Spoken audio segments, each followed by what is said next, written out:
Well, it's the first week of LCS. FlyQuest has just played 2 games. Of course, I'm here at the LCS with coverage brought to you by Alienware. But I'm joined right now by owner, operator, CEO, head honcho, whatever you need at FlyQuest, Ryan Edens. How's it going, Ryan? It's good. It's good. Yeah, I mean, good start to the weekend, I guess. I assume that, yeah, I was going to say you split starts and you're up 2 games. That's got to feel like a good start. Yeah, it's January, right? So at the end of the day, nothing here is really long-term indicative of anything, but it's great, especially for the guys to get a few wins off their, on their back, just for a little confidence, and we have a lot to work on, but it's certainly better than starting off with a loss. And talk to me a little bit about the off season for FlyQuest and sort of what went through. And I never know how much everyone's involved in that, like how much that's you versus like a GM versus a coach. But what can you talk about with me about the FlyQuest off season and sort of the process you went through to land at this roster? Yeah, so I'm pretty involved in this and have been, but it's obviously a team effort.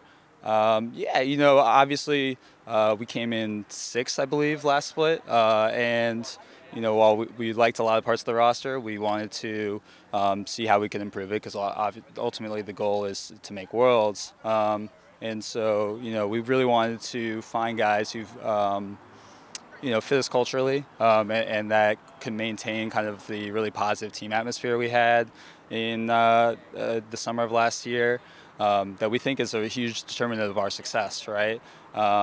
And in addition, we wanted to take some risks on people we thought were undervalued or people we thought could develop. So getting a guy like Eugene in the mid lane, and just for your team, I mean, it's crazy how young he is considering how long he's been in the scene, right? He's only 21, 22, I believe, but he's kind of a grizzled veteran, right? And he acts like it. He's a really stabilizing force. Even when the team is kind of inting on stage, that he's like, calm down, we're fine. And having that in addition to kind of Santorin and Turtle is a really it's a blessing to have guys that are that level-headed. And then, we've had our eye on Viper for a while, and we really liked him, and thought that he could be a really great top talent. And we thought this was the right time to take a risk, especially because we felt like the rest of the map was pretty stable for us. Yeah. It's a balance of the team, right? Because you can't develop too many people at once. It's hard to, right? So taking a shot on somebody and really devoting resources to, and we can devote one of our assistant coaches to just help Viper kind of work on wave management, work on kind of his TP timings and all these things. It hopefully will allow him to develop really quickly, and I especially love him because he just gets it. He's really on top of the fact that this is kind of his shot, right? And not everybody gets a shot to kind of play at the top level. So from a kind of motivation standpoint, he's on point, and it's just great to have him around. It's great to have Eugene around and all the guys returning. Now, talk to me a little bit about FlyQuest as an organ, as a brand. This is now year 3. You guys are starting being a part of the LCS. How do you feel about the position that the organization is in and the brand and sort of the overall status that the organization has within the broader LCS ecosystem?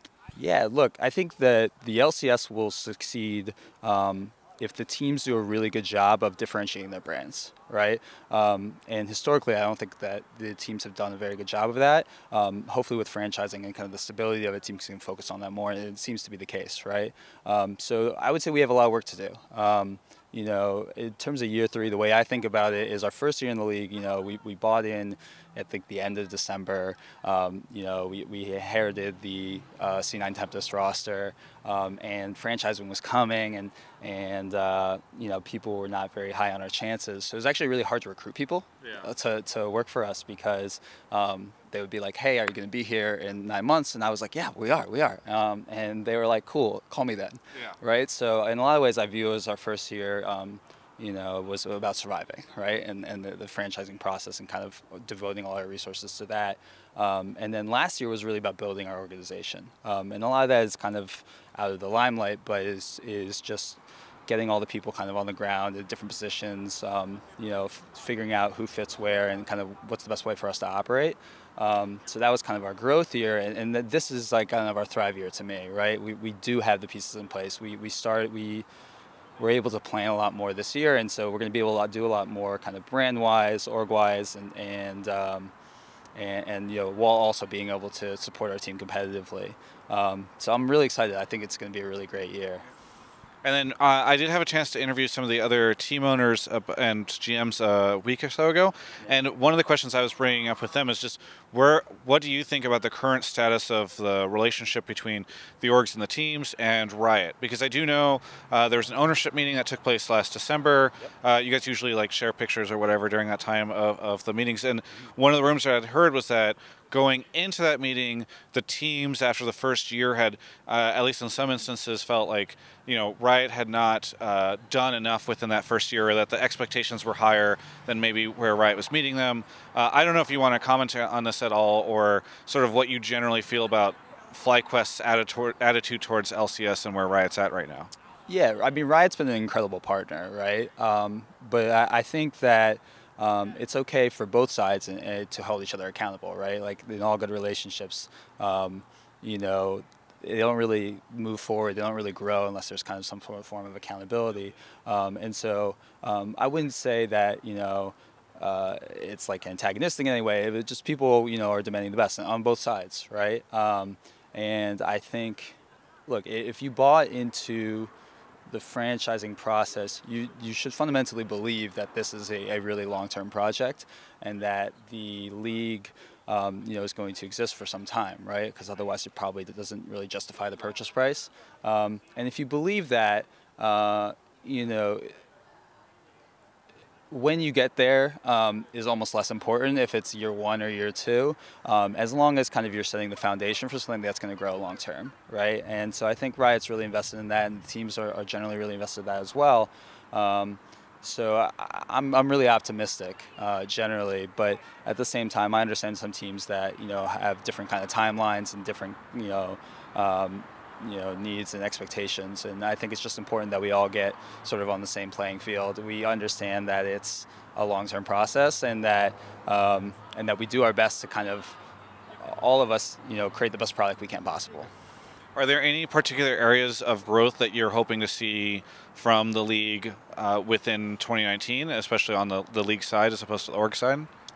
Yeah, I think it's obvious that building out kind of the monetization base is going to be a really, positive development for the league. If you could do that, you can kind of live forever.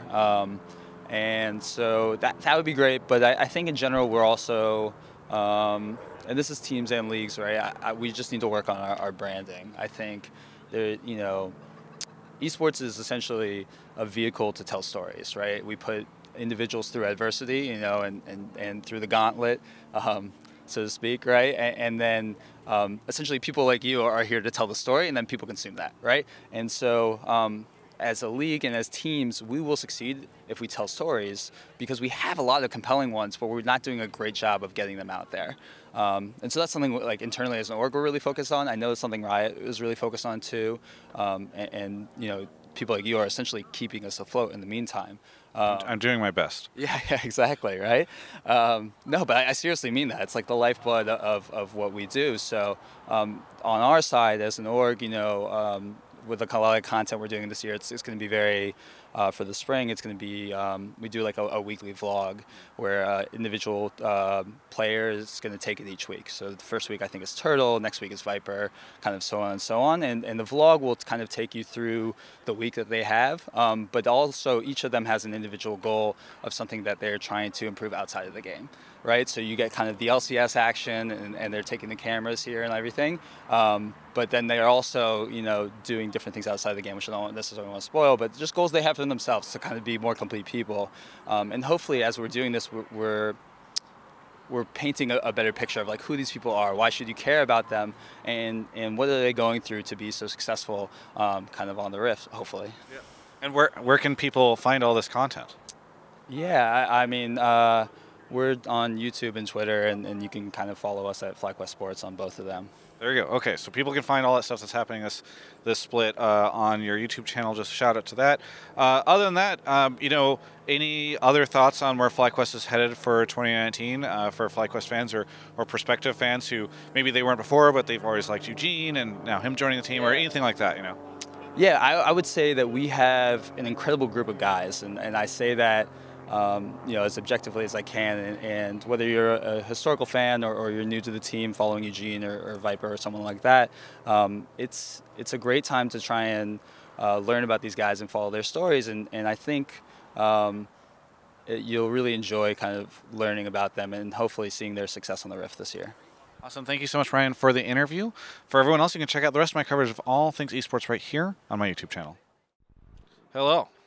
You just watched that interview, and you might be wondering, why is it that that interview did not look as good as it possibly could? You're thinking there, you're sitting there, you're looking at your old beat-up laptop, your monitor that's falling apart, the LCD screen's just like, it's hanging out. You're like, how can I keep watching this amazing content with such subpar hardware? Go check out the link in the description and get some Alienware stuff. They sponsor me. They sponsor the LCS. The pro players are gaming on it here. Everything will look better. These interviews will look better. And really, that's what it's about, right? It's like you could get the sick graphics that you want in your games, but really what you want is just a nice, polished, color-accurate, high-response way to watch these interviews at incredibly high refresh rates. That's actually what it's about.